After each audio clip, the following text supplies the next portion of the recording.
রায়ে বাতিল হয়েছে 26,000 চাকরি, কিন্তু এই 26,000 চাকরি বাতিলের প্রভাব পড়েছে একাদশ দ্বাদশে, প্রভাব পড়েছে নবম দশমে। শুধু তাই নয়, গ্রুপ সি চাকরির ক্ষেত্রে, এবং সংখ্যাটা কম নয়, সংখ্যাটা একটা দুটো 100 হাজার 100 অব্দিও নয়, হাজার স্কুলের প্রভাব পড়ছে। কত স্কুলের প্রভাব পড়েছে, কিভাবে পড়েছে, সোমরাজের কাছ থেকে জানতে চাইবো। সোমরাজ, এই যে চাকরি বাতিল, সুপ্রিম রায়ে 26,000 চাকরি বাতিলের প্রভাব, এবং সংখ্যাটা নেহাতি একটা দুটো 100টা নয়, সব জায়গাতেই দেখছি হাজার স্কুলে প্রভাব। মোট কতটা ক্ষেত্রে এই প্রভাব ছড়িয়েছে?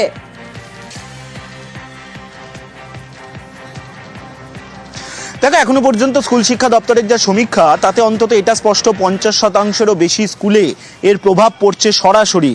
তার কারণ মধ্যশিক্ষা পর্ষদ অনুমোদিত এ রাজ্যে স্কুল রয়েছে 9,900-র বেশি।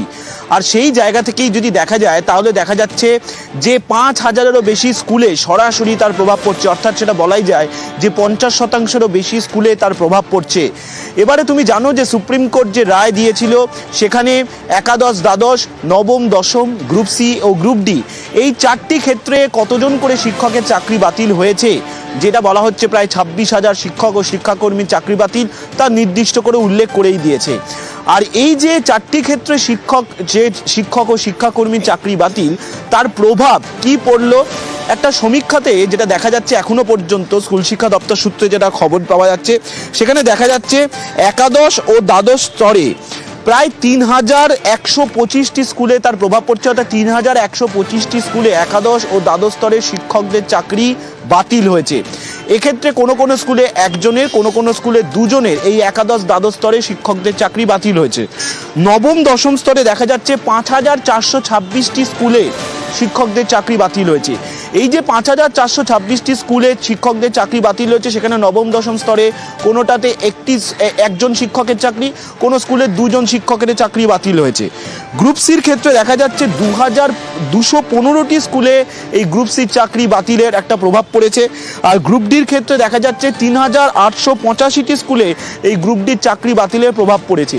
এবারে এই যে 4টি ক্যাটাগরি ওয়াইজ তোমাকে বললাম, এর মধ্যে একাধিক স্কুলে এরকমও রয়েছে যে একটি নির্দিষ্ট স্কুলে একাদশ দ্বাদশ স্তরেরও শিক্ষকের চাকরি বাতিল হয়েছে, আবার নবম দশম স্তরেরও শিক্ষকের চাকরি বাতিল হয়েছে, আবার গ্রুপ সি গ্রুপ ডিরও শিক্ষকের চাকরি বাতিল হয়েছে। এরকমও স্কুল চিহ্নিত হয়ে উঠে আসছে যেখানে 4টি স্তরেই শিক্ষকের চাকরি বাতিল হয়েছে, অর্থাৎ শিক্ষক ও শিক্ষাকর্মীর চাকরি বাতিল হয়েছে। অর্থাৎ একটা স্কুল যেখানে নবম দশম স্তরেরও শিক্ষকের চাকরি বাতিল হয়েছে, একাদশ দ্বাদশেরও শিক্ষকের চাকরি বাতিল হয়েছে, গ্রুপ সিরও চাকরি বাতিল হয়েছে, গ্রুপ ডিরও চাকরি বাতিল হয়েছে।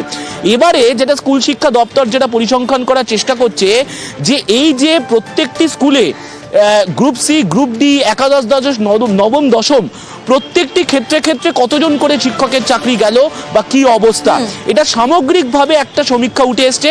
এবারে ক্যাটাগরি ভিত্তিক এবং স্কুল ভিত্তিক, জেলা ভিত্তিক সেই সমীক্ষা শুরু হলো। তার কারণ যেটা এখনো পর্যন্ত দেখা যাচ্ছে 50%-রও বেশি স্কুলে এর কিন্তু একটা প্রভাব পড়ছে।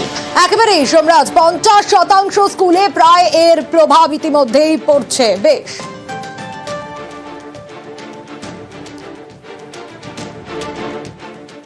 সুপ্রিম রায়ে প্রায় 26,000 চাকরি বাতিল।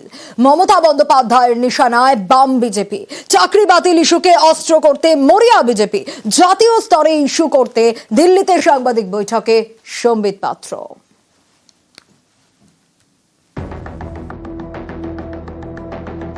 এক ধাক্কায় স্কুল সার্ভিস কমিশনের প্রায় 26,000 চাকরি বাতিল। বৃহস্পতিবার সুপ্রিম কোর্টের রায় ঘোষণার পরে সুর চড়ান মমতা বন্দ্যোপাধ্যায়, নিশানা করেন বাম বিজেপিকে। এডুকেশন সিস্টেমটাকে কোলাপস করতে চাইছেন বিজেপি সিপিএম। একবার আপনাদের লজ্জা হলো না? সিপিএম নিজের আমলে কি করতেন? চিরকুটে চাকরি দিতেন। গণশক্তিদের যতগুলো রিপোর্টার চাকরি করে তাদের প্রত্যেকের বউকে আপনারা চাকরি দিয়েছেন চিরকুটে। কই তার তদন্ত তো হয় না? ঢ্যাপামের কেসে কি হয়েছে? মধ্যপ্রদেশে 50-এর ওপর লোককে খুন করা হয়েছে। কি শাস্তি হয়েছে অপরাধীদের? হাইকোর্টে এই ভার্ডিক্টটা প্রথম দিয়েছিলেন বিজেপির একজন, যিনি এখন এমপি হয়েছেন। জাজমেন্ট জুডিশিয়ারি ছেড়ে দিয়ে বিজেপির এমপি হয়েছে। আজকে তারা কোন মুখে বড় বড় কথা বলে? তাদের দায়বদ্ধতা নেই, দায়বদ্ধতা ছিল না, এবং আমি বিশ্বাস করি এটা বিজেপি করিয়েছে। চাকরি বাতিল ইস্যুতে বিজেপিও সুর চড়াচ্ছে। তারা চাইছে বিষয়টিকে জাতীয় স্তরে ইস্যু করতে। তাই শুক্রবার সকাল সকাল দিল্লিতে সাংবাদিক বৈঠকে বসে যান বিজেপির জাতীয় মুখপাত্র সম্বিত পাত্র। पार्थ चटर्जी जो गिरफ्तार हुए थे 2022 में, उस समय वो पार्थ चटर्जी स्टेट के एजुकेशन मिनिस्टर थे। 2 बार रेड हुए और कुल मिलाकर के 49 करोड़ रुपया ईडी ने रिकवर किया इस रेड में। ये वो जो 24 लाख एप्लीकेंट आए थे, उन 24 लाख एप्लीकेंट की खून पसीने की कमाई है। চাকরি বাতিল ইস্যুতে প্রধানমন্ত্রীকে চিঠি দিয়েছেন পুরুলিয়ার বিজেপি সাংসদ জ্যোতির্ময় সিং মাহাতো। দেখুন, পশ্চিম বাংলাতে বর্তমান যা পরিস্থিতি করে রেখেছে এই তৃণমূলের সরকার, মানে শিক্ষা বিভাগের আমি বলবো এমার্জেন্সির মতো পরিস্থিতি হয়ে আছে। আমি মাননীয় প্রধানমন্ত্রী সাহেবকে পশ্চিমবাংলার বর্তমান পরিস্থিতির বিষয়ে পত্র দিয়ে আমি জানিয়েছি কি এখানে কিভাবে পুরো সিন্ডিকেট করে একদম পুরো মন্ত্রী পরিষদ বসে আর ক্রাইমটা করেছে। এখানেই শেষ নয়, প্রায় 26,000 চাকরি বাতিল ইস্যুকে জাতীয় স্তরে তুলে ধরতে এদিন সংসদেও সুর চড়ায় বিজেপি। রাজ্যসভায় এদিন সরব হন উত্তরপ্রদেশের বিজেপি সাংসদ লক্ষ্মীকান্ত বাজपेयी। पश्चिम बंगाल में सरकार ने सारी भर्ती प्रक्रिया को टेंटेड किया है। जो वहां के रूल्स और रेगुलेशंस है उनका उल्लंघन किया है। ये हाई कोर्ट और सुप्रीम कोर्ट के लेवल पर साबित हो चुका है। বিজেপি সাংসদকে জবাব দেওয়ার চেষ্টা করেন তৃণমূলের ডেরেক ওব্রায়েন। এই সময় তুমুল হই হট্টগোল শুরু হয়, অধিবেশন মুলতুবি হয়ে যায়।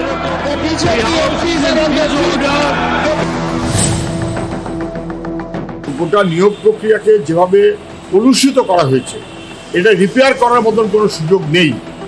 1 বছর সময় পেয়েছিল আমাদের রাজ্যের সরকার, 1 বছর লেগে গেল, সরকার যোগ্য অযোগ্য স্পষ্ট করতে পারলো না। যেদিকে দুর্নীতি না থাকতো তাদের জীবনটা একদম দুর্বিষহ হয়ে যেত না। আপনি যেদিকে যাবেন সেদিকে কিন্তু মূল কারণটা দুর্নীতি। নিউজ 18 বাংলা।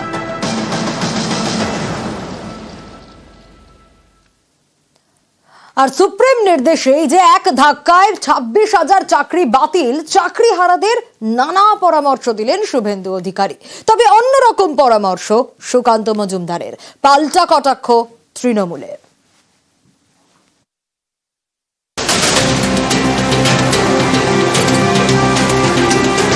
স্কুল সার্ভিস কমিশনের নিয়োগে দুর্নীতি, সুপ্রিম কোর্টের নির্দেশে প্রায় 26,000 চাকরি বাতিল, চাকরিহারা শিক্ষক ও শিক্ষাকর্মীদের একাধিক পরামর্শ দিলেন শুভেন্দু অধিকারী।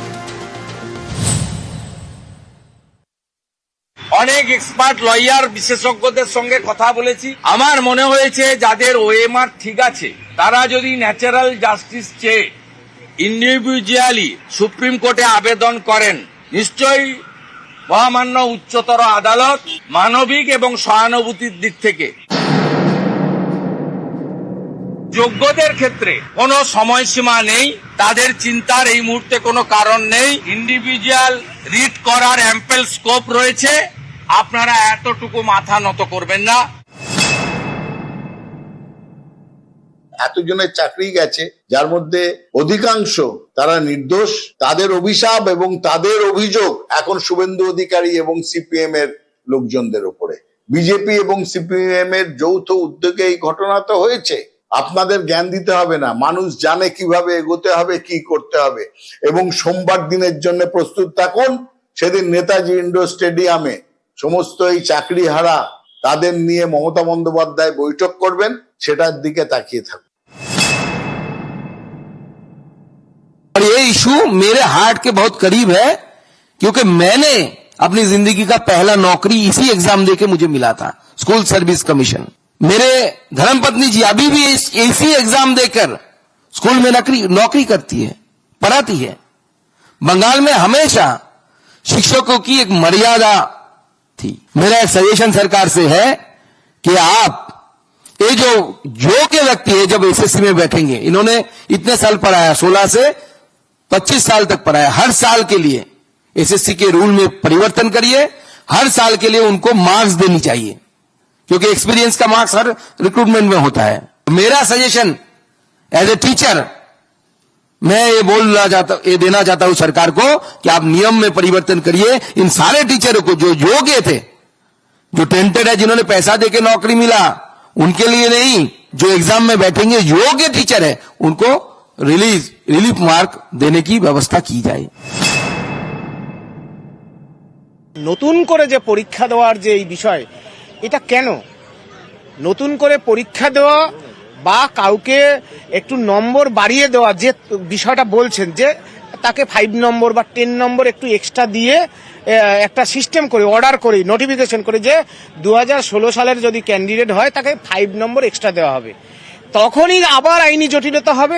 প্যানেলটা বাঁচানোর একটাই রাস্তা আছে, এসএসসি পর্ষদ রাজ্য সরকার বসে ঠিক করুক, তারা প্যানেল লিস্ট করুক কোনটা যোগ্য কোনটা কারা অযোগ্য, করে সুপ্রিম কোর্টের রিভিউ পিটিশন করুক এবং সেই ডেটা ফেলে দিক যে আমরা এই যোগ্য অযোগ্য পেয়েছি, এর বাইরে আর কেউ নেই। শুধু এইটুকু বলার অপেক্ষা, এইটুকু বললে পুরো যারা যোগ্য ক্যান্ডিডেট, যারা নিজেদের যোগ্যতায় চাকরি পেয়েছিল, তারা বেঁচে যাবে। একটা জিনিসকে তছনছ করার সময় এই বিজেপি, এই সিপিএম, এরা যন্ত্রী, এদের জ্ঞান দেওয়ার কোনো দরকার নেই। কি করতে হবে এটা মমতা বন্দ্যোপাধ্যায় জানেন। সমস্ত দিক খতিয়ে দেখে নিশ্চয়ই তিনি তার বার্তা দেবেন। যারা চাকরি খাওয়ায় পৈশাচিক উল্লাসে নৃত্য করেছে, সেই বামরামের এখন কোনো জ্ঞান দিতে যাওয়ার কোনো প্রয়োজন নেই। তাদের রাজ্যগুলোয় কি হয়েছে, তাদের পরীক্ষাগুলোয় কি হয়েছে। নিউজ 18 বাংলা।